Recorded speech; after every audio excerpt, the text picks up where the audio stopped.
Hello friends, welcome back to my channel trend electronics. നമ്മളിന്ന് പരിചയപ്പെടാൻ പോകുന്നത് ഒരു 5 ചാനൽ ആംപ്ലിഫയർ ആണ്. സബില്ലാതെ 5 ചാനൽ മാത്രമായിട്ട് ചെയ്തെടുത്ത ഒരു ആംപ്ലിഫയർ ആണ്. പാനാസോണിക്കിൻ്റെ ഡെക്ക് സെറ്റിൻ്റെ സ്പീക്കേഴ്സിന് വേണ്ടിയാണ് നമ്മൾ ഒരു ആംപ്ലിഫയർ അസംബിൾ ചെയ്തെടുത്തിരിക്കുന്നത്.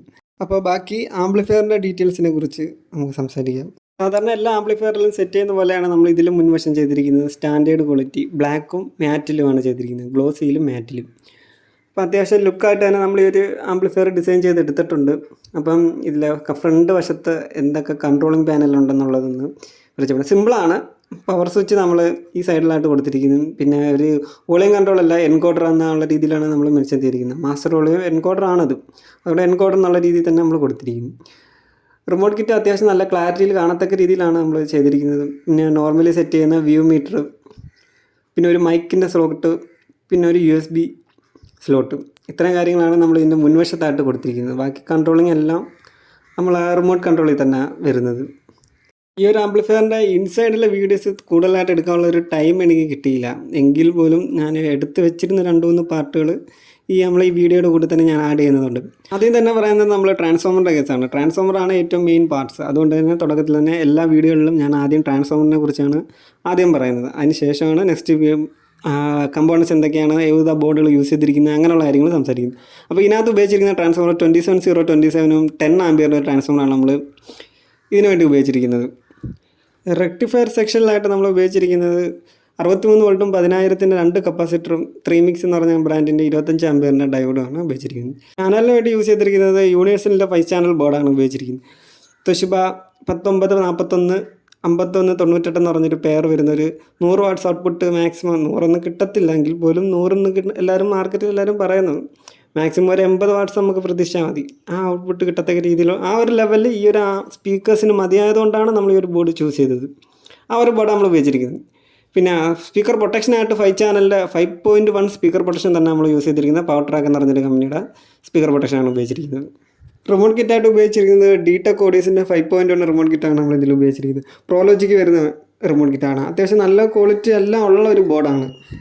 പക്ഷേ കുറച്ച് പേർക്കെങ്കിലും ഇത് ഉപയോഗിക്കുന്ന കുറച്ച് പേരെങ്കിലും പറഞ്ഞിട്ടുണ്ട് കംപ്ലൈൻറ്റ് ആവുന്നുണ്ട് എന്നൊക്കെയുള്ളത്. ഞാനിത് കുറേ ബോർഡുകൾ എടുത്ത് ആ ബോർഡുകൾക്കൊന്നും ഇതുവരെ കംപ്ലൈൻറ്റ് വന്നിട്ടില്ല. നല്ല വർക്കിംഗ് കിട്ടുന്നൊരു ബോർഡ്, നല്ലൊരു പെർഫോമൻസും ഉള്ളൊരു ബോർഡ് തന്നെയാണ് ഈ ഒരു റിമോട്ട് കിറ്റ്. നിങ്ങൾക്ക് ധൈര്യമായിട്ട് എടുക്കാം. കണക്ഷൻ കൊടുക്കുന്നതിലുള്ള മിസ്റ്റേക്ക് കൊണ്ടാണ് ഈ ഓരോരോ കംപ്ലൈൻറ്റുകൾ വരുന്നത്. കണക്ഷൻ കൊടുക്കുമ്പോൾ മാക്സിമം നിങ്ങൾ ശ്രദ്ധിച്ച് വളരെയധികം ടൈം എടുത്ത് എല്ലാം നോക്കിയിട്ട് കണക്ഷൻ കൊടുത്തു കഴിഞ്ഞാൽ ഈ റിമോട്ട് കിറ്റിന് യാതൊരുവിധ പ്രശ്നവും വരത്തില്ല. പക്കയായിട്ട് തന്നെ നിന്നോളും. ബ്ലൂടൂത്തിന് USB-ക്കും വേണ്ടി നമ്മൾ G-Star എന്ന് പറഞ്ഞ കമ്പനിയുടെ ഒരു പാനൽ നമ്മളിതിനകത്ത് കൊടുത്തിട്ടുണ്ട്. നമ്മളത് ഫ്രണ്ട് പാനലിൽ ആ ഒരു ഡിസ്പ്ലേ, ആ ഒരു ബ്ലൂടൂത്ത് പാനലിൻ്റെ ഒരു ഡിസ്പ്ലേ നമ്മൾ ആഡ് ചെയ്തിട്ടില്ല. അത് ആ ഒരു ആംപ്ലിഫയറിൻ്റെ ഒരു ലുക്ക് കുറയുന്നതായിട്ട് ഫീൽ ചെയ്യുന്നുണ്ട്. അതിൻ്റെ ഒരു ആവശ്യം അത് നോർമലി വരാത്തത് കൊണ്ടാണ് ആ ഒരു പാനൽ നമ്മൾ ഇൻസൈഡിൽ വെച്ച് സെറ്റ് ചെയ്തിരിക്കുക. ഈ ഒരു റിമോട്ട് കിറ്റിൽ 3 ആക്സുകൾ നമുക്ക് ഔട്ട് എടുക്കാം. അതുകൊണ്ട് തന്നെ ആ ഒരു ആക്സിനകത്ത് നമ്മൾ ഇതിനകത്ത് മൈക്ക് പ്രീയുടെ ഒരു കണക്ഷനാണ്. ഒരു ആക്സ് 1 എന്നുള്ളതിൽ മൈക്ക് പ്രീ ആണ് നമ്മൾ കൊടുത്തിരിക്കുന്നത്. അതായത് ആക്സ് 1 ഇട്ട് കഴിഞ്ഞാൽ മൈക്ക് വർക്ക് ചെയ്യത്തക്ക രീതിയിൽ അത് ഇച്ചിരി കൂടെ സിമ്പിളായിട്ടുള്ളൊരു രീതിയിലാണ് ചെയ്തിരിക്കുന്നത്. കാരണം ഉപയോഗിക്കുന്ന ആൾക്കാർക്ക് അത് ഇച്ചിരി എളുപ്പമായിരിക്കും. അതുകൊണ്ടാണ് അങ്ങനെ ചെയ്തിരിക്കുന്നത്. അപ്പോൾ ഈ ഒരു ആംപ്ലിഫയറിൻ്റെ ഡീറ്റെയിൽസ് ഇത്രയേ ഉള്ളൂ. ഇതിനകത്ത് പറയാനാണെങ്കിൽ കൂടുതൽ കാര്യങ്ങൾ പറയാനുണ്ട്. റെഗുലേറ്ററൈസ് യൂസ് ചെയ്തിരിക്കുന്നത്, കപ്പാസിറ്റർ സിംഗിൾ സപ്ലൈ എടുത്തിരിക്കുന്നത്, അങ്ങനെ കുറേ ചെറിയ ചെറിയ കാര്യങ്ങളുണ്ട്. അതൊക്കെ അത്യാവശ്യം ആൾക്കാർക്ക് ഇപ്പം നോളജ് വന്നിട്ടുണ്ട്. യൂട്യൂബ് വീഡിയോസൊക്കെ കണ്ടിട്ടായാലും അവർക്ക് അത്യാവശ്യം കാര്യങ്ങൾ അറിയാം. അതുകൊണ്ട് മെയിനായിട്ട് വേണ്ട കണ്ടൻറ്റ് മാത്രമേ ഞാൻ ഇതിനകത്ത് എടുത്ത് പറഞ്ഞിട്ടുള്ളൂ. അപ്പോൾ ഈ ഒരു ആംപ്ലിഫയറിനെ കുറിച്ചുള്ള നിങ്ങളുടെ അഭിപ്രായം എന്താണെന്ന് വെച്ചാൽ നിങ്ങൾ കമൻറ്റ് ചെയ്യാൻ മറക്കരുത്.